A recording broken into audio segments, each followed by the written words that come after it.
Oi, gente! Hoje estamos aqui com o Dr. João Guerra. Ele é médico hematologista do Hospital Albert Einstein e do Centro de Hematologia de São Paulo. Vamos falar sobre remissão.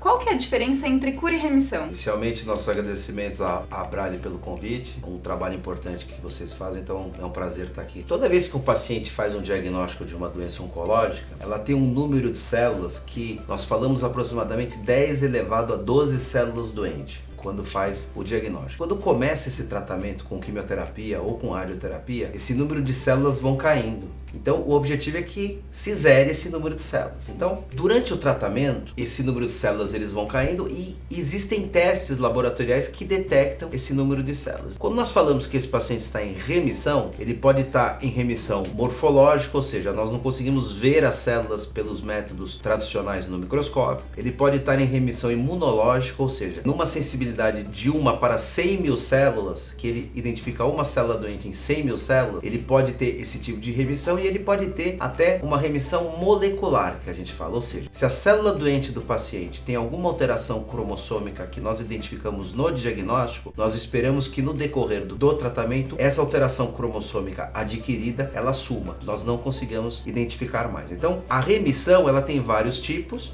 e a diferença entre remissão e cura, o que é? Que depois de um período de tempo, você parou com o tratamento desse paciente, ele passou a fase de indução, que a gente fala aqui da quimioterapia, que é a fase mais intensa, a fase de consolidação do tratamento, doenças hematológicas envolvem até o transplante de medula óssea, ele entra numa fase de manutenção. Quando acaba essa fase de manutenção, que às vezes demoram até 2 anos, 2 a 3 anos, nós acompanhamos esse paciente para saber se ele está em remissão, ou seja, por aqueles métodos convencionais que eu te falei dos exames laboratoriais, essa doença ela não voltou. Depois que passam 5 anos do diagnóstico e tratamento dessa doença, a doença ela não é mais identificada pelos exames convencionais e pelos exames mais sofisticados, a chance de voltar essa doença é muito pequena. Mas nós falamos em cura nessa área depois de 10 anos. Nós acompanhamos geralmente o paciente por 10 anos. E durante o tratamento, se essas células problemáticas, elas zerarem, ainda durante ele acontecendo, o paciente ele é considerado em remissão ou esse título, entre aspas, ele só é dado quando o tratamento é totalmente finalizado? Durante o tratamento, essas análises laboratoriais que eu comentei com você é importante porque nós tratamos os pacientes com protocolos de medicamentos que incluem os quimioterápicos e pode-se também incluir a radioterapia, que é o meio físico de tratamento. Se durante o tratamento nós identificamos a volta dessas células doentes, nós temos que mudar o esquema dos remédios. Esse tipo de acompanhamento é importante até para saber o que? Se esse paciente ele se mantém em remissão, ou seja, nós não identificamos as células doentes, isso quer dizer o quê? Que o tratamento está dando certo. O esquema de drogas quimioterápicas utilizados é um esquema que está dando certo, então nós mantemos o tratamento. Se durante o tratamento nós fazemos esses exames laboratoriais de medula óssea ou de imagem como o PET-CT e mostra o que? Uma volta da doença, nós temos que mudar o esquema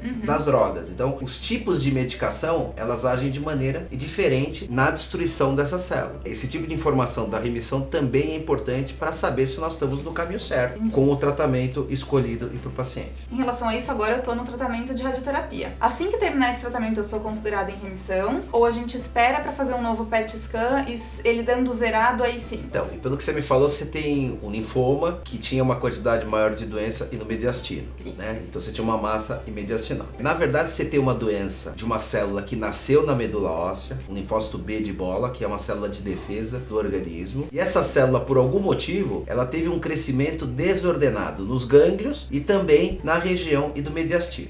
Então, inicialmente você começou com um tratamento quimioterápico, onde usa uma combinação de drogas que utilizam drogas que nós falamos citostáticas, que destroem as células e como um todo, e anticorpos monoclonais, que são drogas específicas contra o linfócito B de bola nesse caso. Então você terminou a primeira fase, que foi a de quimioterapia, e você está fazendo uma fase de consolidação do tratamento com radioterapia só na região do mediastino, onde você tinha uma maior quantidade de doença, que foi onde captou mais pelo PET-CT que você fez na época. Então agora, posteriormente a essa fase, você vai entrar numa fase de manutenção. Cada grupo utiliza um esquema de manutenção diferente. Nessa fase, você vai ser monitorada, tanto do ponto de vista laboratorial, dos exames de sangue, dos marcadores dessa célula, que no caso do linfoma são 2 exames que a gente gente utiliza, que é a desidrogenase lática e a beta-2-microglobulina, para monitorar se está com controle ou não essa doença. Você pode fazer exames de medula óssea também, se você tivesse doença associada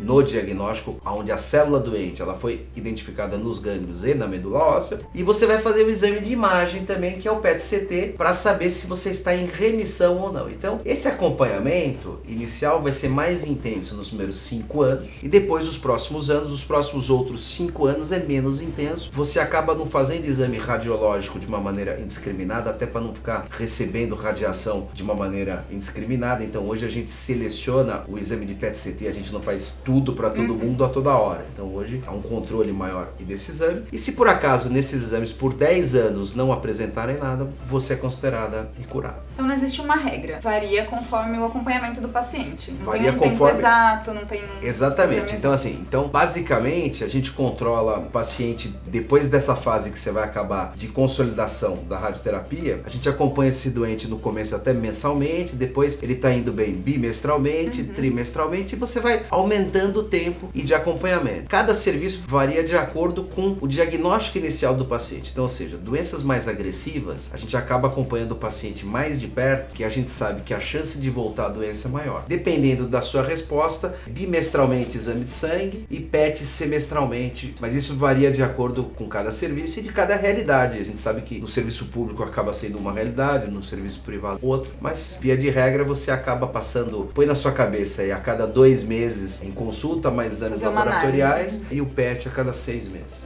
Doutor, e esse tempo de cura, os 10 anos, ele é o mesmo para todo tipo de câncer ou a gente está falando aqui relacionado às doenças do sangue? Hoje em dia, a doença oncológica ela está mudando um pouco, tanto do aspecto do diagnóstico, como do tratamento e do acompanhamento. Ou seja, nós estamos vivendo uma fase na medicina, principalmente nessa área do câncer, onde grandes avanços vieram, tanto na área de diagnóstico como na área do tratamento. Pode ser que isso que eu esteja falando hoje para você, daqui a uns 4, 5 anos, esteja uma outra abordagem. Então, em via de regra, para todo paciente oncológico, a gente acompanha o paciente por 10 anos. Mas tem algumas variações assim, porque hoje nós sabemos exatamente a alteração cromossômica que teve a célula. Então, se você tem no diagnóstico a evidência que esse paciente ele teve uma alteração cromossômica daquela célula, que justifica o aparecimento da célula doente, e você consegue detectar isso no diagnóstico, é óbvio se depois de 2, 3 anos essa célula sumiu, desapareceu, a chance dele estar curado é muito grande. E esse tipo de conhecimento a gente não tinha até alguns anos atrás. Nós tínhamos para algumas doenças e hoje tem aumentado a gama de estudos de genética na área do câncer, tem aumentado muito. E para você ter uma ideia, nós conseguimos saber exatamente o tipo de remédio que aquela célula responde. É mais ou menos como se você tivesse uma infecção de urina, que cresce uma bactéria, você faz um estudo que nós chamamos antibiograma, ou seja, no laboratório nós testamos vários antibióticos para ver qual que consegue matar melhor aquela bactéria.